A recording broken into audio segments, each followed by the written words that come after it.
Hi everyone, welcome back to my channel. Today I have a super fun and adorable sewing project for you. A fanny bag with the cutest cat ears. It is a stylish, unique, and practical bag.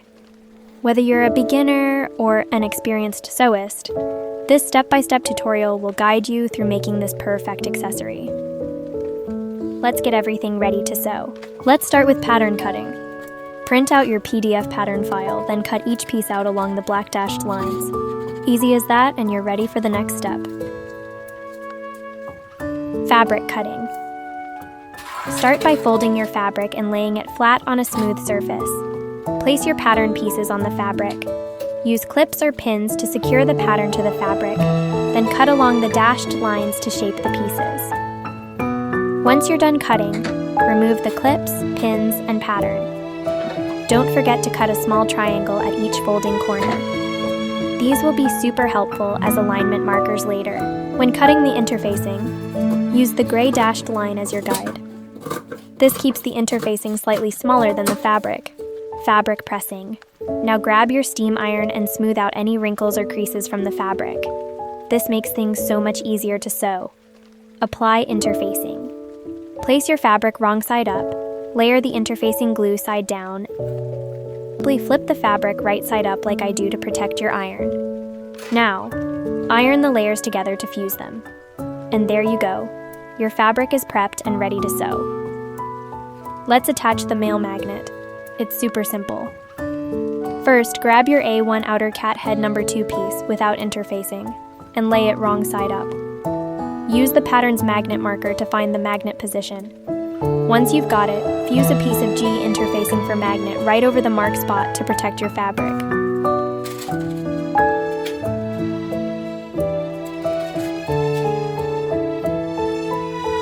Now, use the pattern again to mark the exact magnet position. Take the metal locking dish, line it up with the mark, and use the little holes as a guide to mark where the magnet will go. Then, set the dish aside. Next, carefully make the holes at your marks using a seam ripper. Go slow to keep everything neat. Finally, insert the buckles through the holes, making sure the metal locking dish is on the back side. Press the buckles inward firmly to lock the magnet in place. And there you have it. The male magnet is all set. Let's make the cat head. This part is so fun. Start by laying the A1 outer cat head number 1, the one with interfacing, on top of the A1 outer cat head number 2, the one with the magnet, with the right sides together. Clip them together to hold everything in place. If sewing around those cat ear curves feels tricky, here's a tip. Use your pattern as a guide to draw the sewing line. Just cut off the seam allowance area on the pattern.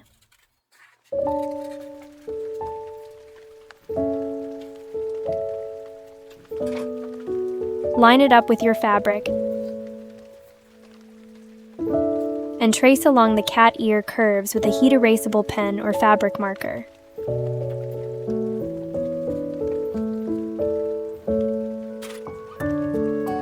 Mark a 1 3/8 inch opening between the ears using your pattern as a guide. This will be the spot we leave unstitched. Now, sew all the way around with a 1/2 inch seam allowance, making sure to leave that opening between the ears. Once it's stitched, carefully cut along the opening line to separate the seam allowance there from the rest of the edge. Be extra careful not to cut through the stitching. To reduce bulk and make turning easier, notch the sewn edge. If you've got pinking shears, they're perfect for this. Otherwise, just snip little triangles along the edge. Leave the opening area intact though. Finally, flip the fabric right side out and give it a good press to get those edges nice and crisp. And there you go, the cat head is all ready. Alright, let's attach the female magnet. It's super easy. Start by laying your C1 outer front pocket flat. Use your pattern to mark where the magnet will go. Grab the metal locking dish, line it up with the mark, and use the little holes as a guide to mark the exact spot. Now carefully make the holes with a seam ripper. Just take your time so it's nice and tidy. Then pop the buckles through the holes with the metal locking dish on the back.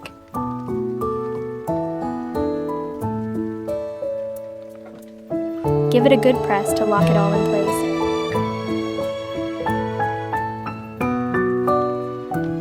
And there you go, the magnet's on and ready to go. Let's make the outer front pocket.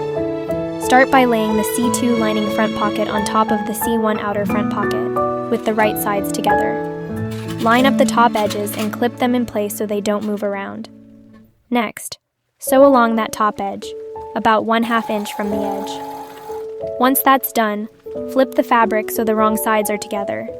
Give the edge a good press to get a nice clean fold. Now for the finishing touch, top stitch along the folded edge, about 1/8 inch from the top. And there you have it, your outer front pocket is ready. Let's attach the outer front pocket. Super quick and easy. Lay your B1 outer front fabric right side up on your table.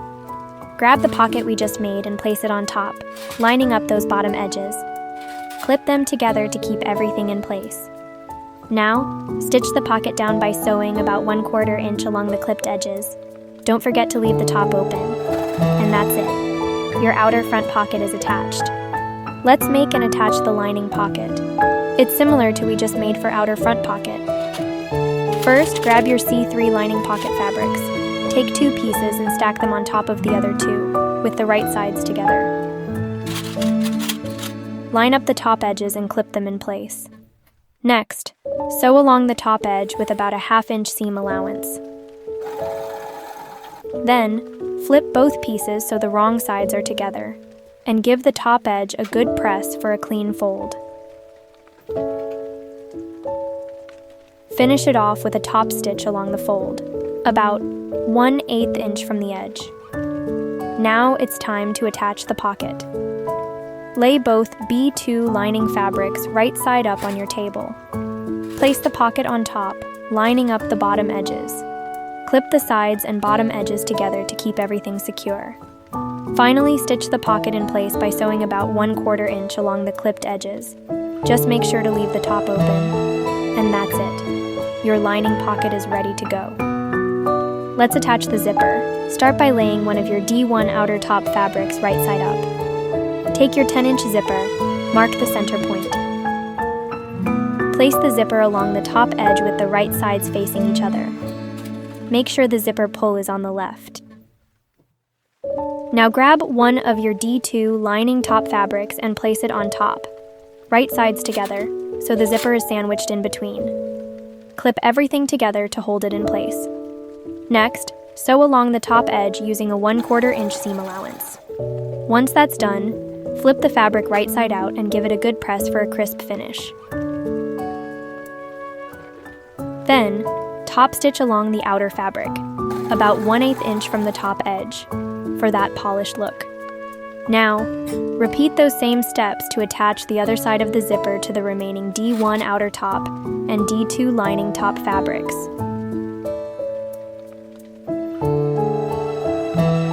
And if you want a cleaner finish, you can trim off any extra zipper ends. That's it. Your zipper is in place and looking great. Let's attach the outer and lining fabrics. First, grab your outer back panel and your lining panel. Stack them on top of each other, wrong sides together, and clip them in place. Next, do the same for the front pieces. Take the outer front panel, the one with the front pocket and female magnet, and the lining panel. Align them wrong sides together and clip to hold everything secure. Now, for the sides. Pair up the E1 outer side with the E2 lining side, wrong sides together, and clip them as well. Finally, stitch all the way around each panel with a 1/2 inch seam allowance to lock them together. And there you go. All your outer and lining fabrics are attached. Let's attach the outer cat head. Start by placing the outer front panel right side up on your work surface. Then, align the outer cat head panel on top, making sure the male and female magnets are joined together.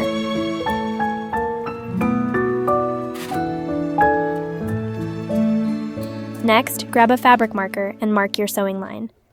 This should be 1/8 inch above the cat head's opening line and follow the edge of the cat ears. Extend the line about 1/8 inch into the ears for a perfect fit. Now, carefully stitch along that marked line. Be super mindful not to go beyond it, or it could change how the cat ear folds look when everything is assembled. And there you go. The cat head is securely in place. It's looking so cute already. Let's attach the top zipper and side panels. Start by aligning the short edges of the top zipper panel with the short edges of the side panel on both sides, making sure the right sides are facing each other. Clip them in place to keep everything steady. Next, stitch along those short edges with a 1/2 inch seam allowance. When you get to the zipper, take your time and sew slowly to avoid breaking your needle. Once that's done, flip the fabric open and give the seam a good press for a nice, clean line. Finally, top stitch the side panel about 1/8 inch from the seam on both sides. Again, go slow and steady over the zipper to keep things safe and neat. And that's it. Your top and side panels are perfectly attached. Let's make the strap tabs. Start by laying one of the strap tab pieces right side up on your work surface. Center one edge of your strap along the short side of the tab. Then, place another strap tab piece on top, right side down, sandwiching the strap in between. Clip the top, bottom, and short edges to hold everything together. Repeat the process to clip your second strap tab. Next, sew along the clipped edge with a 1/2 inch seam allowance. To reduce bulk, notch the corners of the sewn edges. Then, flip the tab right side out. Top it off by stitching about 1/8 inch from the strap edge for a neat top stitch. And press the edges for a nice, clean finish. And if you want a cleaner finish, you can trim off any extra ends. Now you're all set. Alright, let's get started on the front assembly. This is where it all comes together. First, find and mark the side edge center points of the outer cat head panel and the side panel by folding each one in half.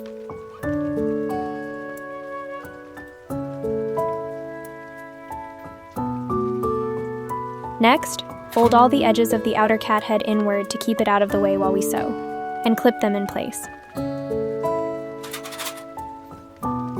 Now it's time to align the outer front panel and the side panel, right sides together. Start by clipping the top, sides, and bottom center points to make sure everything lines up evenly.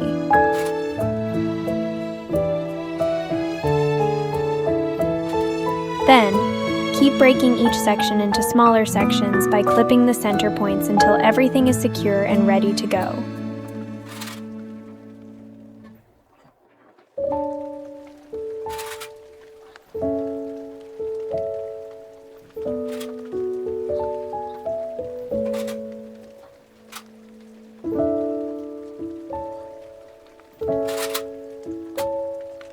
Once everything is clipped, stitch all the way around the edge with a 1/2 inch seam allowance.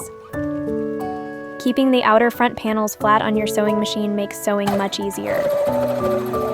If you like a clean finish, trim off any loose threads around the edges. Now grab some bias tape to cover the raw edges.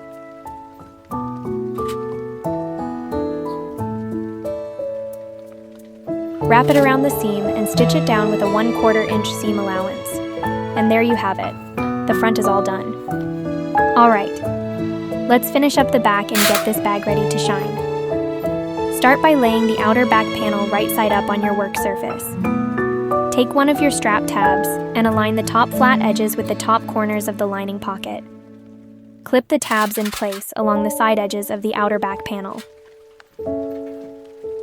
Fold and clip the strap out of the way so you don't accidentally sew over it later. It'll save you some hassle. Now, repeat the same step to place another strap tab. Next, attach the back panel to the other side of the side panel. Use the same technique we did for assembling the front and side panels. Focus on aligning and clipping evenly, section by section, Take your time with this step to make sure everything is nice and neat.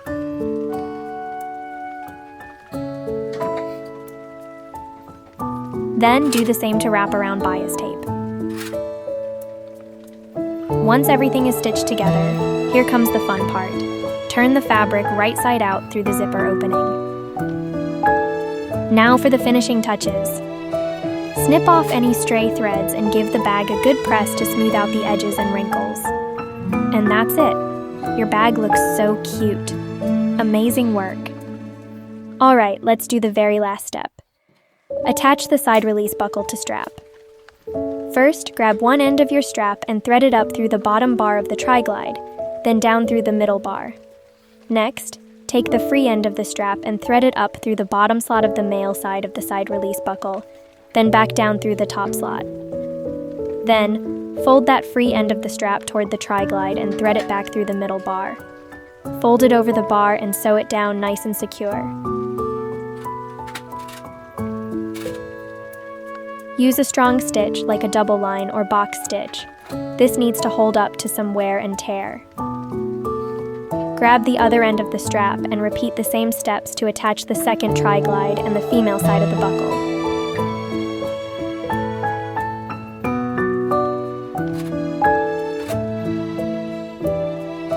Once it's all together, just pull the strap through the buckles and tri-glides to adjust the length to your liking.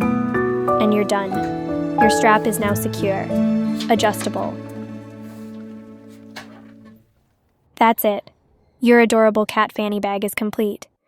Isn't it just perfect? Thanks so much for watching, and I'll see you in the next tutorial. Until then, happy sewing.